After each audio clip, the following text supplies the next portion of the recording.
The desert lights of Lusail shimmer under the Arabian sky. Two scarlet cars roll into the garage. The desert lights of Lusail shimmer under the Arabian sky. Two scarlet cars roll into the garage, silent, defeated, humiliated. Lewis Hamilton and Charles Leclerc step out, and the look on their faces tells you everything. This wasn't just another bad weekend.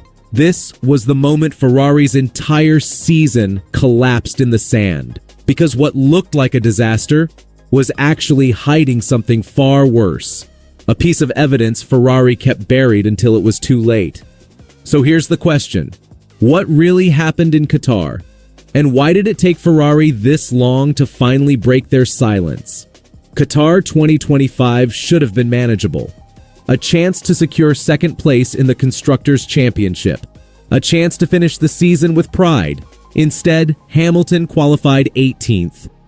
Leclerc barely scraped into Q3. Both drivers spent the entire race trapped behind midfield cars they should never be fighting. And when it was over, Ferrari walked away with nothing. But here's where it gets interesting. Hamilton didn't just complain about pace. He described a car that was sliding, bouncing, snapping through every corner. Leclerc said he pushed a stupid amount of risk just to stay in the points. And Fred Vasseur, he went silent. No excuses, no explanations. Just silence. Until now. Because what Ferrari finally revealed wasn't just embarrassing, it was catastrophic. The SF25 spent the entire Qatar weekend running on tire pressures so extreme that Vasseur himself compared the car to a balloon. Not unstable, not difficult. A balloon. Pirelli had mandated these pressures after discovering internal structural damage in the tires during practice. Every team had to comply. Every team had to adapt. But Ferrari? They couldn't. The car's aerodynamic platform became unstable. The suspension couldn't settle under load.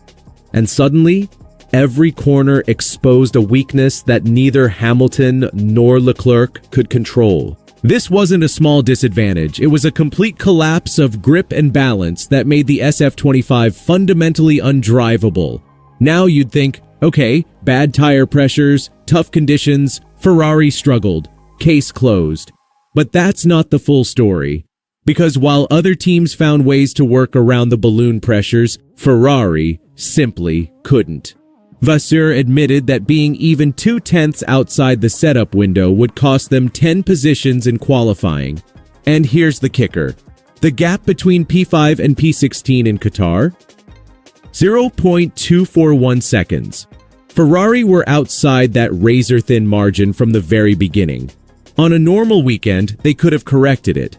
But Qatar wasn't a normal weekend. It was a sprint format, which meant one practice session, no time to reset, and nowhere to hide. Ferrari entered qualifying with a setup already miles away from the ideal window, and every attempt to fix it made things worse. Hamilton's pit lane start in the sprint? That wasn't strategy. That was the result of a dramatic overnight overhaul. Major mechanical changes, aerodynamic adjustments, everything. And it pushed the car even further from stability. Hamilton said it plainly. None of the changes moved the needle. A rare admission that Ferrari were lost. Not unlucky. Lost. Here's where the truth becomes undeniable. The mandatory 25-lap tire limit froze the entire race strategy. No tire could run longer than 25 laps, which meant every team was forced into identical pit stop windows. No undercuts, no overcuts, no strategic recovery. Ferrari's biggest weapon, their ability to recover through strategy, was completely neutralized. And then came the worst-case scenario Vasseur had warned about, an early safety car. It emerged on lap 7. Every midfield driver pitted at the same time. The entire field locked into formation, and Ferrari found themselves paralyzed.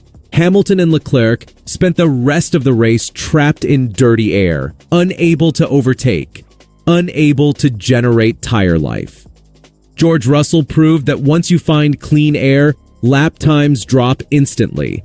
But Ferrari never got that chance. The circuit layout made it worse. Lusail's shortened DRS zone removed any real overtaking opportunities, and those long sweeping corners, they punished instability more than any other track on the calendar.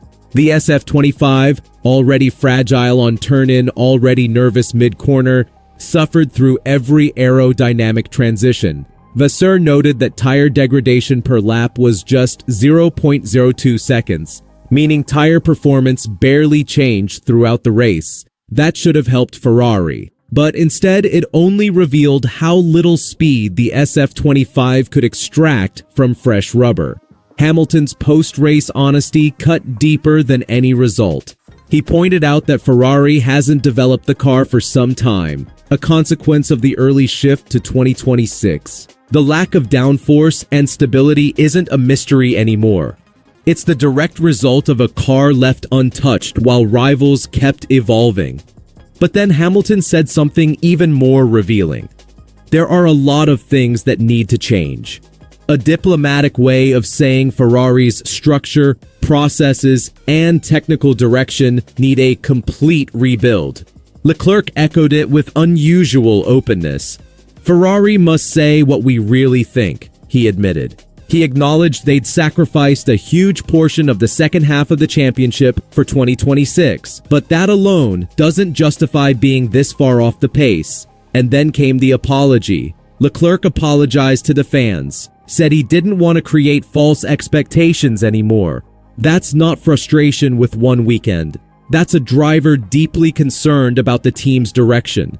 When both drivers speak in unison, publicly, without filters, it means the internal frustration has reached a boiling point. Ferrari's fight for second in the Constructors' Championship, it effectively died in the desert.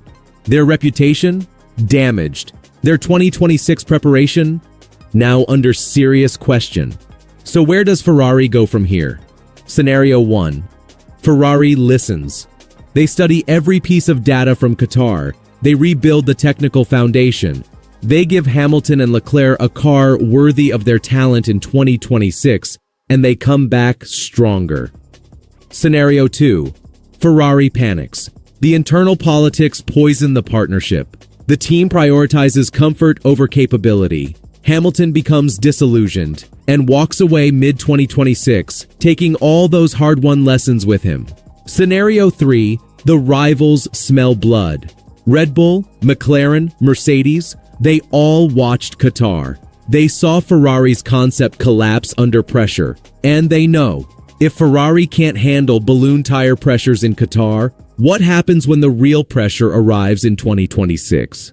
Can Ferrari rebuild fast enough to avoid repeating this disaster? Or has Qatar exposed cracks too deep to fix in one winter? Hamilton and Leclerc gave them a brutally honest diagnosis. Vasseur acknowledged the evidence. But acknowledging the problem and solving it are two very different things. One thing's certain, the 2026 season won't just be about who has the fastest car. It'll be about who can survive the chaos and come out stronger on the other side. If you made it this far, you already know. This season's not about who's fastest. It's about who can adapt when everything falls apart. So tell me, is Ferrari's 2026 dream already over before it even begins?